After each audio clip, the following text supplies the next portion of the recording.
demonstrate the courage and tenacity needed to methodically regain their territory. We have said before that war is dynamic. It is a contest of wills. As the Secretary just said, it's uncertain, it's violent, and as always, high cost. But we can be sure that Ukrainian bravery, competency, and preparedness will carry the day. We can be confident that this contact group has given Ukraine the tools that it needs to succeed, and we know that the will of the Ukrainian people will continue to resonate far beyond their borders. In fact, it will resonate throughout the globe. Their actions echo the voices of all people who cherish freedom and the rights to determine their own fate against tyranny. Our assistance to Ukraine supports their cause to remain free and independent. It represents our commitment to what binds us as nations operating within the rules-based international order. We have and we will continue to offer wide-ranging support, from providing sophisticated combined arms capabilities to intelligence to training of Ukrainian forces to be more effective on the battlefield. Through a global effort, more than 6,000 Ukrainians are being trained right now at 40 different locations, training locations, in 65 courses in 33 nations on 3 continents. That is all happening right now, today. Since the beginning of the war, the United States has trained over 11,000 Ukrainians in combined arms maneuver and staff training. The U.S. training effort has created 12 maneuver battalions and nearly 5,000 operators that are fighting those machines right now, along with their combined arms staffs. We are currently training 3 battalions, a tank battalion and 2 territorial National Guard battalions. All in all, the international effort has trained almost 60,000 Ukrainian soldiers for this current operation, and many of whom are engaged in close combat as we stand here today. Last week, the United States released another Ukrainian Security Assistance Initiative package totaling several $billions, $2 billion. This package procures critical capabilities, including Patriot munitions, Hawk air defense systems, artillery, rocket munitions, maintenance, sustainment support, and much more. Additionally, this week, we released our latest drawdown package of $325 million. From our current stocks, we are providing Ukraine air defense munitions, Gimlers, long-range artillery, artillery rounds, 155, Bradleys, Strykers, and many other capabilities. Over the past year, we have seen the strength of Ukraine because of the international coalition and the impact of our collective support, along with the courage of the Ukrainian people. We see Ukrainian forces displaying exceptional skill in operating complex systems like Patriot, armored vehicles, and HIMARS. We see Ukrainians effectively leveraging anti-armor weapons, advanced munitions, and sophisticated air defense systems. Our commitment to Ukraine extends far beyond the here and the now. It is not defined by time or convenience, but it is defined by the principles of democracy, freedom, and the international rule of law. It is a pledge that upholds the international order to ensure that every nation, big or small, can live in peace, enjoying its rightful sovereignty without fear of unprovoked aggression. As the President of the United States and Secretary of Defense Austin have consistently stated over and over again, the United States remains committed to supporting Ukraine for as long as it takes. We will continue to provide Ukraine with the means to fight until Russia ends this unprovoked aggression. Thank you, and I look forward to your questions. Thank you both, gentlemen. First question, go to Dan Lamothe, Washington Post.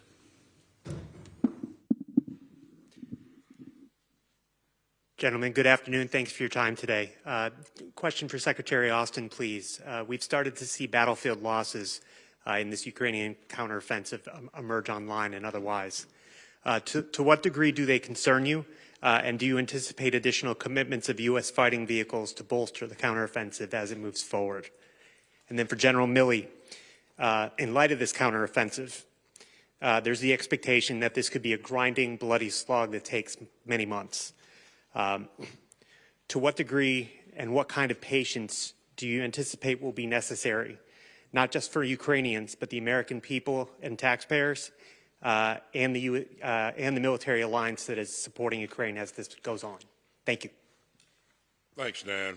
Regarding battlefield losses of vehicles and equipment, this is a war. So we know that there will be battle damage on both sides. What's important is that, the Ukrainians have the ability to recover equipment that's been damaged, repair where possible, get that equipment back into the fight. And also that we have the means to continue to push capability forward. So there will continue to be battle damage. I think the Russians have shown us that same 5 vehicles about 1,000 times from 10 different angles. But quite frankly, the Ukrainians still have a lot of combat capability, combat power. So as you've indicated, this will continue to be a tough fight as we anticipate it. And I believe that the element that does the best in terms of sustainment will probably have the advantage at the end of the day. So our focus is on making sure that we continue to push forward what Ukraine needs in order to be successful. So Dan, it would be very premature to put any estimates of how long time on an operation of this magnitude. There are several 100,000 Russian troops dug in prepared positions all along the front line, and Ukraine has begun their attack, and they are making steady progress. This is a very difficult fight. It is a very violent fight, and it will likely take a considerable amount of time and at high cost. But at the end of the day, as Napoleon once said, the moral is to the physical as 3 is to 1. And the Ukrainian morale, their leadership, their skill, their tenacity, their resilience is very high. The Russians, on the other hand, their leadership is not necessarily coherent. Their troops' morale is not high. They've been sitting in defensive positions. Many of them don't even know why they're there. So we'll see. It's too early to tell, but we'll see how this plays out. Thank you, gentlemen. Let's go to the back here. ZDF, Florian Neuhan. Thank you very much. Florian Neuhan from German TV, ZDF. Secretary Austin, one question. There's a growing frustration among Eastern European allies that they believe there is not enough support from your government, your administration towards a Ukrainian membership in NATO. Why are you so hesitant to give any more concrete signs that Ukraine will enter the alliance and that there will be some more promises which go beyond the Budapest clauses? Thank you. Well, thanks. I think you've heard us say over and over again that we continue to support NATO's open door policy. And each country will have a different path to accession. And so, again, I will further say that we remain where we were with Budapest, and so as we go forward here, I think you'll see allies and partners continue to work together to provide Ukraine what it needs to be successful, and also provide assurances going forward. So. Next question will go to Carla Babb, Voice of America. Mr. Secretary, Chairman, thank you both for doing this. Mr. Secretary, what has the U.S. committed to provide to the F-16 training program for Ukrainians, specifically trainers, munitions, jets? And can you provide us with any more details on the overall F-16 training plans? And Chairman Milley, the indictment of former U.S. President Trump includes a transcript of him discussing a classified document about plans to attack a country. How concerning is it to you that a former president, or any U.S. official for that matter, is willing to discuss classified military plans and consider using those plans to settle personal scores? Thanks, Carla. Well, let me start with the F-16 question here.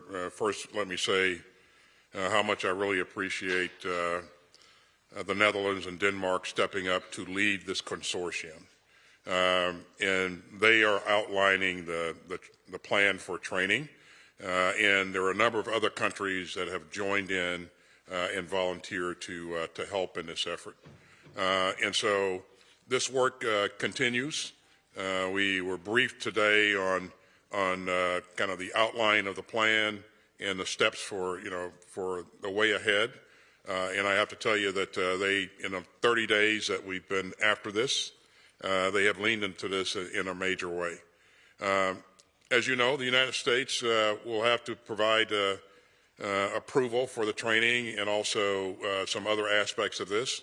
And as you would expect, we continue to work with the Netherlands and Denmark as they put this plan together. But again, this will take some time, but they're really moving out in a very impressive way, and they're getting support from other partners in the UDCG. And Carla, thank you for the opportunity to make no comment. I appreciate that. It's entirely inappropriate for me to ever make a comment about an ongoing federal investigation, so I'm not going to make any comment. I will focus on my job, and that's protecting the Constitution of the United States and protecting our country, and in this particular case, in supporting Ukraine in their fight for freedom. Thank you, gentlemen. Final question will go to Vitaly Zarkov, UA Television. Thank you.